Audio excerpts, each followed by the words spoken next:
मैं मार घबरा नहीं ਉੱਥੋਂ ਲੈ ਆਉਣਾ ਇੱਧਰ ਹੋ ਕੇ ਸਟਾਰਟ ਲਓ ਵੀਡੀਓ ਬਣਾ ਵੀਡੀਓ ਤਸਵੀਰ ਬਣਾ ਵੀਡੀਓ ਅਸਲ ਜਾਓ नाजरीन पाना कि आ रही हो अस्सलाम वालेकुम जी आ रही आवाज़ ठीक है क्लीयर है जनाब इस वे असं स्पेन में मौजूद हाँ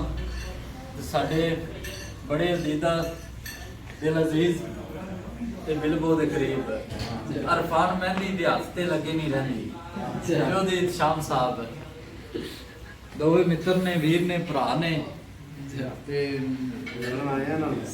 ਅੱਜ ਇਹਨਾਂ ਨੇ ਸਾਨੂੰ ਆਪਣਾ ਕੀਮਤੀ ਟਾਈਮ ਜਿਹੜਾ ਦਿੱਤਾ ਹੈ ਤੇ ਅਸੀਂ ਇਹਨਾਂ ਦੇ ਮਤਲਬ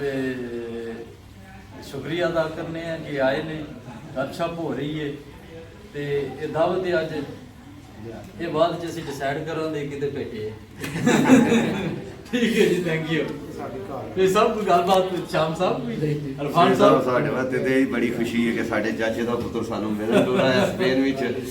ਇਹਦੇ ਦੀ ਵੱਡੀ ਹੋਰ ਕਿਹੜੀ ਖੁਸ਼ੀ ਹੈ ਜੀ ਬਿਲਕੁਲ ਦਾਵੇਦਾਰ ਆ ਨਾਲ ਲਾਲੇ ਅਰਸ਼ਦ ਸਾਹਿਬ ਹੋਰੀ ਵੀ ਆਏ ਨੇ ਅਸੀਂ ਉਹਨਾਂ ਦੇ ਸ਼ੁਕਰਗੁਜ਼ਾਰ ਹਾਂ ਕਿ ਜਿਹੜੇ ਆਏ ਨੇ ਸਾਡੇ ਕੋਲ ਪਿਆਰ ਹੀ ਸਾਡਾ ਲੈ ਆਏ ਨੇ ਪਿਛਲੀ ਵਾਰ ਇਹ ਗੱਲ ਹੋਈ ਸੀ ਹੁਣ ਜਦੋਂ ਆਏ ਤੁਹਾਡੇ ਕੋਲ ਇਹੀ ਗੱਲ ਹੋਈ ਸੀ ਜੀ ਬਿਲਕੁਲ ਅਲਹਮਦੁਲਿल्लाह ਅੱਲਾਹ ਦਾ ਸ਼ੁਕਰ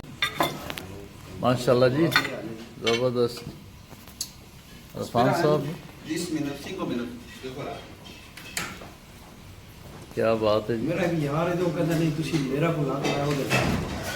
ਕਿ ਕਰਮ ਵਾਲਿਆ ਮੈਂ ਤਾਂ ਸਾਰੀ ਇੱਥੇ ਗੱਲ ਸ਼ਾਲ ਕਰ ਛੜੀ ਜਾਂਦਾ ਜਦੋਂ ਮੈਂ ਗੱਲ ਕੀਤੀ ਫਿਰ ਉਹਨਾਂ ਨੂੰ ਭਾਸ਼ਾ ਕਰਨਾ ਪੈਂਦਾ जी जी ਤੇ ਤੂੰ ਠੀਕ ਤੇਰੀ ਮਰਜ਼ੀ ਹੈ ਮੈਂ ਨਹੀਂ ਤੈਨੂੰ ਕਹਿੰਦਾ ਕਿ ਤੇਰਾ ਕੋਈ ਯਾਰ ਦੋਸਤ ਨਾਲ ਸਾਡੇ ਸਿਰ ਲਾਂਬਾ ਮਸਜਿਦ ਥੋੜਾ ਧਿਆਨ ਹੈ